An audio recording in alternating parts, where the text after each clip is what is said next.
ঠিক আছে। চ্যাপ্টার 9 শেষ, আমরা এখন যাব চ্যাপ্টার 10-এ, অর্থাৎ দশম অধ্যায় যেটা, সেটা হচ্ছে পলিটিক্যাল পার্টিস। এটা এবারে পরীক্ষার জন্য এটা খুবই গুরুত্বপূর্ণ প্রশ্ন, কারণ নির্বাচন হয়ে গেল কিছুদিন আগে। সুতরাং পলিটিক্যাল পার্টিস, বাংলাদেশে যেসব পলিটিক্যাল পার্টিস আছে তাদের অবস্থান, গুরুত্ব, নির্বাচনে অংশগ্রহণ, তাদের দলীয় সক্ষমতা, বাংলাদেশের নির্বাচনের পরিবেশ, গণতান্ত্রিক পরিবেশ, সেখানে অবজারভার কারা ছিল, তারা কি কি বলতেছে না বলতেছে, কেমন নির্বাচন হলো, সুষ্ঠু হলো কি হলো না, কে কে কোন কোন বিশ্ব দরবার থেকে, বিশ্ব থেকে কোন কোন দেশ এটা স্বীকৃতি দিল, এই সব কিছু কিন্তু এখানে আসবে। তো পলিটিক্যাল পার্টির মধ্যে যদি আমরা দেখি যে কি আসছে, তাহলে হিস্টোরিক্যাল ডেভেলপমেন্ট আছে পলিটিক্যাল পার্টিগুলো, যে কোন কোন পলিটিক্যাল পার্টি আছে, আওয়ামী লীগ আছে, বিএনপি আছে, তাদের হিস্টোরিক্যাল ডেভেলপমেন্ট কেমন, অর্থাৎ তারা কিভাবে জন্ম নিয়েছেন এবং কিভাবে তারা বেড়ে উঠেছেন, এই বিষয়গুলো এই মুহূর্তে এটা পড়ার দরকার নেই। তারপর লিডারশিপ, মাননীয় প্রধানমন্ত্রী শেখ হাসিনার লিডারশিপ নিয়ে প্রশ্ন আসতে পারে, তোমরা তৈরি থেকো। এই প্রশ্নটা তোমরা রেডি করে রেখো যে মাননীয় প্রধানমন্ত্রী শেখ হাসিনার যে নেতৃত্ব গুণাবলী, সেটা ব্যাখ্যা করো বাংলাদেশের ক্ষেত্রে এবং বাইরের ক্ষেত্রে, যে বাংলাদেশে আমরা কি কি মেগা প্রজেক্ট করেছি, ওয়ার্ল্ডকে আমরা কি কি চ্যালেঞ্জ দিয়ে আমরা সেই চ্যালেঞ্জ গুলো পূর্ণ করতে পেরেছি, বা ধরো ওয়ার্ল্ডের যে একটা ক্রাইসিস মুহূর্ত ছিল, অর্থনৈতিক ক্রাইসিস মুহূর্ত চলতেছে এবং আমরাও একটা ক্রাইসিসের মধ্যে দিয়ে চলতেছি, সেটা হচ্ছে মাননীয় প্রধানমন্ত্রী কিভাবে ফেস করতেছেন। তারপরে একটা পর একটা নির্বাচনের বৈতরণী কিভাবে পার পার করতেছে, সেক্ষেত্রে আন্তর্জাতিক যে শক্তিগুলো আছে তারা নির্বাচনের ক্ষেত্রে মাননীয় প্রধানমন্ত্রীকে কিভাবে ভ্যালিডেট করতেছেন, এই প্রশ্নগুলা কিন্তু আসবে মাননীয় প্রধানমন্ত্রী শেখ হাসিনার যে নেতৃত্ব গুণাবলী, এই প্রশ্নটা রেডি করে রেখো।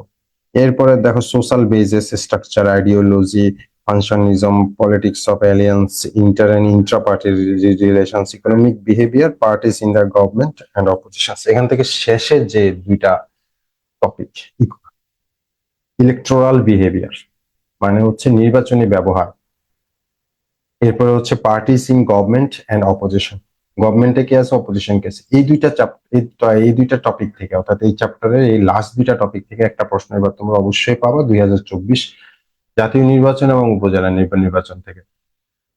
দেখো 37-এ আসছে বাংলাদেশের রাজনৈতিক জোট নতুন নয়। এটা হচ্ছে 37-এর প্রশ্ন, বুঝতে পারতেছো খুবই ডিপ কোয়েশ্চেন। কখন কখন বাংলাদেশের রাজনৈতিক জোট গঠিত হয়েছিল সেটা হচ্ছে গিয়ে ব্যাখ্যা থাকা লাগবে।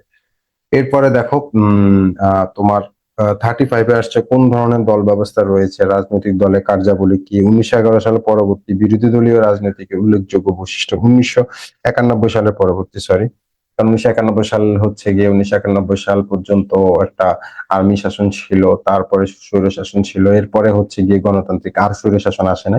সুতরাং এই জন্য 1991 সালটা ইম্পর্টেন্ট।